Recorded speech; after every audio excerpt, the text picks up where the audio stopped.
I know what kind of woman I am. I'm not the kind who causes a scene. I'm not the kind who grabs a microphone and announces to a room full of people exactly what she's been carrying for the last 22 years. I never have been. So when my son stood in front of me at the church entrance, blocking the doorway in his press suit and his new shoes, I didn't recognize and said, "Mom, I just don't make this about you today." I didn't say a word. I turned around and walked back to my car. I sat in the parking lot for 11 minutes. I know because I watched the clock on my dashboard the whole time. Then I started the engine, pulled out onto Route 9, and drove the 40 minutes back to my house alone. I made myself a cup of tea I didn't drink, sat at the kitchen table, and thought about how I had spent the last 2 decades making sure that moment my granddaughter standing at the altar could even happen.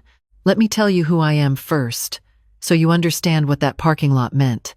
My name is Dorothy. I'm 67 years old. I live in the same house in Clarkstown, New York, that my late husband Raymond and I bought in 1987, the year our son Marcus was born. Raymond passed in 2009. Pancreatic cancer. Very fast. 4 months from diagnosis to the end. After that, it was just me, the house, my vegetable garden, and a part-time job at the school district's front office that I kept for 12 years, not because I needed the money, but because I needed somewhere to be. Marcus is my only child. I want to say that clearly because sometimes people assume there's another son or daughter in the story who swooped in and was kinder. There isn't. There's only Marcus, who I raised by myself after Raymond got sick, who I watched graduate from community college and then a state university, who I helped move 4 times in 7 years as he figured out his life. I don't say any of this to catalog my sacrifices. I say it because context matters. You need to know the ground before you understand what was planted in it. My son met his wife. I'll call her Renee when he was 31. I liked Renee when I first met her. She was sharp, quick to laugh, had opinions about things. I respected that. The tension didn't start with Renee. I want to be fair. The tension started, I think, the year I helped them buy their house. Marcus and Renee were looking in a neighborhood about 20 minutes from me. The house they wanted was $340,000. They had $28,000 saved. I gave them $47,000 from the money Raymond and I had set aside over 30 years retirement savings, birthday money from my parents before they passed, the insurance payout after Raymond died. I didn't give it as a loan. I gave it as a gift, because that's what parents do, and because Raymond would have done the same. I didn't attach conditions. I didn't ask for a room in the house or holidays guaranteed or any of the things I've heard some parents ask for. I just signed the check and helped them move in. I thought that was the beginning of something. It turned out to be the beginning of a different kind of distance. I don't know exactly when Renee decided she didn't want me close. I've spent a lot of time trying to pinpoint it. Maybe it was the Christmas when I brought ornaments that had been on our family tree since Marcus was a child, and she'd already bought a color-coordinated set and didn't want them mixed in. Maybe it was the time I came over unannounced once, just once, and she was in the middle of something and I could tell I'd interrupted and she never fully forgave it. Maybe it was nothing I did specifically. Maybe I was just too present, too much of Raymond in Marcus's face, too much of a life that existed before her. I genuinely don't know. What I know is that by the time their daughter Claire was born, I was on a schedule, Tuesdays from 10 to noon, 1 Saturday a month, by arrangement.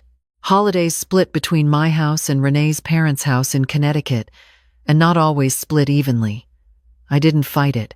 I told myself this was modern life, this was how families worked now, and the important thing was that I had Claire. Claire was as remarkable.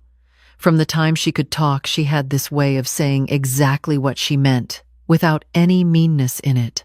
She'd climb up next to me on the couch and say, "Grandma Dorothy, your hands smell like the garden," and it wasn't a complaint, it was just an observation, like she was cataloging the world and wanted me to know I was in it. I taught her to bake. I taught her the names of the plants in my garden, the vegetables and the flowers both. When she was 9, she sat at my kitchen table for 2 hours while I showed her how to press flowers in a book, and she was more patient than most adults I know. As she got older, the Tuesday visits stopped. That was middle school. Too many activities, Marcus said. I understood. Kids get busy. I started to see her mostly at family events. Thanksgiving, Christmas, her birthday if it landed on a weekend Renee had free. I held on to what I could. I sent cards. I texted her when she started high school and she texted back. Not always right away, but she did. What I didn't know, what nobody told me, was that for her entire high school career, Renee had been telling Claire a version of me that I didn't recognize. I found this out later, from Claire herself, on a phone call I'll tell you about. But for those 4 years, I just knew something felt off, and I couldn't name it. Claire was polite when I saw her, but there was a careful quality to it, like she'd been coached, like she was reading from something she'd memorized. I kept giving anyway. Not money. I want to be clear about that. I'd learned from the house that money didn't buy closeness in that family. I gave time. I sent letters when she started college, not emails, actual letters. On the stationery with the blue border that Raymond had bought for me one anniversary and I'd never used up. I wrote about the garden, about the neighborhood, about things I remembered from when Marcus was her age. I don't know if she read them. She never mentioned them. Then, about 18 months ago, Claire got engaged. His name is Daniel. I haven't met him in person. I saw him on a video call that Marcus arranged to have arranged, I should say, because Renee was behind the calendar on that one. Daniel seemed kind, soft-spoken. He looked at Claire the way I always hoped someone would look at her. I was genuinely happy. I was not invited to the engagement party. Marcus called me 2 days before to tell me. There was something apologetic in his voice that I recognized. He uses it when he's delivering news that Renee has already decided and he's just the messenger. He said it was a small thing, just Renee's family and close friends, and that I'd be at the wedding. That was the important one. I said okay. I didn't cry until after I hung up. For the next 14 months, I was not included in any part of the wedding planning. I didn't expect to be involved in everything, but there were no phone calls asking about family traditions, no requests for photos from Marcus's childhood for the slideshow I later found out they made, no invitation to the dress shopping I heard about from Marcus when he let it slip. I sent Claire a card when I heard she'd found her dress. She didn't respond. 2 weeks before the wedding, I received a formal invitation in the mail. My name, my address, the date and time. Ceremony at St. Anthony's Church on River Road. Reception to follow. I put it on my refrigerator with a magnet. I bought a new dress, navy blue, simple. The kind Raymond would have said looked like me. I bought a card. I sat at my kitchen table and thought about what to write in it, and I wrote honestly what I felt. That I was proud of the woman Claire had become, that I wished her a marriage full of the kind of quiet happiness that adds up to something enormous over a lifetime, and that Raymond would have been so glad to see this day. I drove to St. Anthony's on a Saturday morning in October. The parking lot was full, families in their good clothes. I found a spot in the back, checked my lipstick in the mirror, and walked toward the entrance. Marcus was standing outside, not greeting guests, not helping with anything, standing there with his arms crossed, watching the parking lot. When he saw me, something shifted in his face, not surprise exactly, more like a door closing. He walked toward me before I reached the steps. He said, "Mom, just don't make this about you today." That was the whole sentence. Nothing before it, nothing after. Just that. I have thought about that sentence every day since. I have turned it over the way you turn over a stone to see what's underneath. Don't make this about you. As though my presence at my only granddaughter's wedding was a performance I was preparing to give. As though 22 years of Tuesday mornings and pressed flowers and letters with blue borders were a setup for some grand disruption I'd been planning. I looked at him for a moment. He didn't look sorry. He looked braced. I said, "All right, Marcus," and I turned around. I walked back to my car. I sat there for 11 minutes watching the clock. Then I drove home on Route 9 with the windows down because I needed the air, and I sat at my kitchen table with a cup of tea that went cold, and I thought about what had just happened for a very long time. What I felt wasn't rage. I want to be honest about that because I think people expect rage, and I don't want to give a false account. What I felt was something quieter and more thorough. It was the feeling of a final piece clicking into place. All the Tuesday visits that got shorter. All the holidays that got split a little more unevenly each year. The engagement party I wasn't called about until 2 days before. The dress shopping and the slideshow photos. And now this standing outside a church in my navy dress on my granddaughter's wedding day, being told not to make it about me before I'd even reached the front steps. It wasn't a single cruelty. It was a direction, a long, steady pointing away from me. And on that October Saturday, standing in a church parking lot in shoes that were slightly too tight, I understood the direction completely. That afternoon, I made 2 phone calls.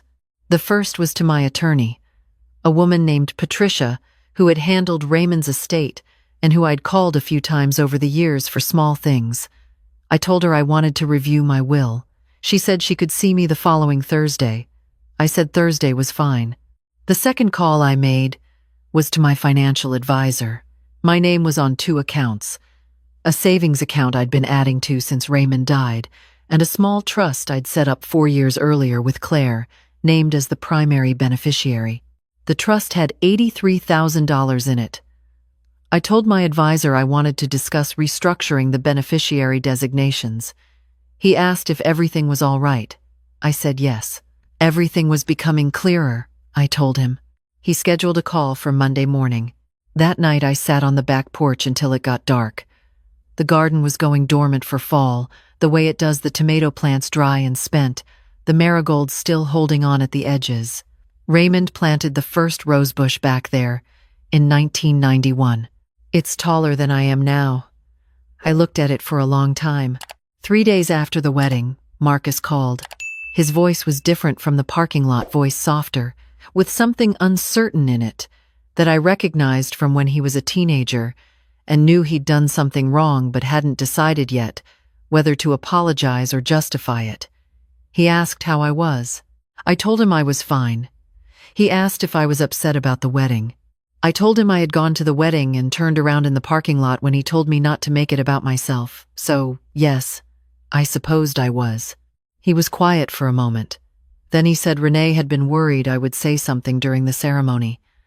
I asked what he thought I was going to say. He didn't answer that. He said he hoped I understood it was a stressful time and everyone was just trying to make sure the day went smoothly. I said I understood. I said I'd been trying to make sure things went smoothly for 22 years. He didn't answer that either. Before we hung up, he asked if I was still planning to contribute to the honeymoon fund they'd set up. Guests could give money toward Claire and Daniel's trip to Portugal. I had set aside $2,000 for it. I said I'd have to think about it. He said okay. I thought about it. Then I transferred the $2,000 into my own savings account. The call I didn't expect came 6 weeks later, on a Tuesday evening in late November. Claire's name on my phone. I almost didn't answer because I thought it might be a mistake, a pocket dial, something. But I answered. She started by saying she'd heard what happened at the church. I asked who told her. She said Daniel did. He'd seen me from the window when I was walking back to the parking lot and had asked Marcus about it later. Marcus had told him a version of it. Daniel had told Claire. She was quiet for a moment and then she said, "Grandma Dorothy, I'm so sorry." I didn't say anything right away. I wasn't sure what I was supposed to say. She told me things I hadn't known. She told me that from the time she was about 11 or 12, Renee had talked to her about me in a particular way, not viciously, nothing Claire could have pointed to and called cruel, but consistently, steadily, in a way that built up a picture, that I was difficult, that I had opinions about how things should be done, that I had a way of making occasions feel like they were about me, that her father had a complicated history with me. She said she'd absorbed it the way you absorb things when you're young, not as information you evaluate, but as weather, as the temperature of a room. She said she was 23 years old before she understood what she'd been given was a portrait, not a person. She said, "I read the letters you sent." I sat down on the kitchen chair because my legs felt strange. She said she'd kept them, all of them, in a box under her bed at college, and then in her apartment. She said she'd read them when she was trying to understand who I actually was, separate from what she'd been told. She said they helped. I asked her why she hadn't responded. She said she hadn't known how. She said every time she sat down to write back, she felt the weight of everything she'd been told, and she didn't know which version to answer: the difficult woman her mother had described, or the person who wrote about marigolds and Raymond's rosebush, and what it felt like to be 17 in 1974. She said she was sorry she'd chosen silence. She sounded like she meant it. We talked for an hour and 40 minutes. It was the longest conversation I'd had with her since she was 9 years old, and we pressed flowers in my kitchen. I told her some of what I'd been doing since the wedding. I told her about the Thursday meeting with Patricia, about reviewing my will. I told her I'd been thinking about what I wanted my choices to reflect, not punishment. I was clear about that, but clarity. What I genuinely wanted my life and my resources to mean, now that I was 67 and had some understanding of how things actually were. She didn't ask me to change anything. She didn't argue for her share of the trust or make a case for herself. She just said, "Whatever you decide is right, Grandma Dorothy." And I believed her. After we hung up, I sat at the kitchen table for a long time. The house was very quiet. Outside, through the window over the sink, I could see the edge of the back porch and the rosebush Raymond planted in 1991, bare now for winter, just the canes. I thought about what I was, underneath all of it. I had given 40 years of quiet work to Raymond, to Marcus, to this house, to the school district, to Tuesday mornings and letters, with blue borders, and a trust account that had grown slowly and patiently in the background, like something in a garden. Nobody had asked me to. I had done it, because it was what I knew how to be. The Thursday after, I met with Patricia, and I changed my will. I won't tell you the exact details, because they are mine. But I will tell you that when I walked out of her office on a gray November morning, I felt lighter than I had in years, not because of what I'd taken away, but because of what I'd decided. It's a different thing. Subtraction and decision look the same from the outside, but they are entirely different in the body. I also called my financial advisor back. The trust with Claire's name on it, I left it. All $83,000 unchanged. She hadn't asked me to. She hadn't maneuvered or performed. She had called me on a Tuesday evening and told me the truth and said she was sorry, and that was enough. I've had enough of my life spent in rooms where the truth had to be negotiated. When someone just hands it to you, you notice.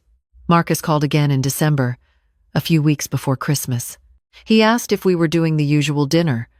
I told him I was going to spend Christmas at home this year, just me, my garden in its winter form, Raymond's rosebush, and whatever I decided to cook. He asked if that was a message. I said it was a choice. He was quiet.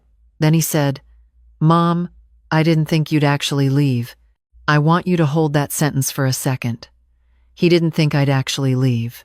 After 22 years of arriving, of showing up on Tuesdays, of driving to events I'd been minimized at, of sending letters into silence, of handing over $47,000 without conditions, he did not think I would actually leave. I said, "I know, Marcus. That's the part you got wrong." I didn't say it with anger. I wasn't performing anything. I said it the way you say a simple, true thing, the way Claire had said to me once. "You're the kind of woman who knows what her hands smell like." Claire and Daniel came to my house for New Year's Eve. Just the two of them, no announcement, no occasion. She brought a bottle of wine, and he brought bread he'd made himself, which I thought was a lovely thing to bring to someone's house. We sat in the kitchen and talked until nearly midnight.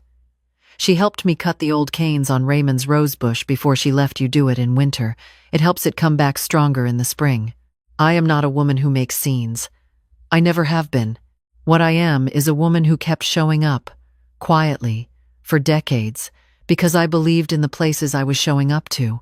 And when I finally understood that I had been showing up to a door that was never going to fully open, I stopped. Not in anger. Not as a statement. I simply turned around in the parking lot, drove home on Route 9, and decided that the rest of my life would be spent somewhere I was actually wanted. My garden comes back every year, 40 years and it comes back. The marigolds, the tomatoes, Raymond's rosebush. You tend it honestly, and it doesn't lie to you. It doesn't tell you not to make it about yourself. It just grows, in the direction of whatever light you give it. That is what I have left to give, and I'm going to give it exactly where it reaches something.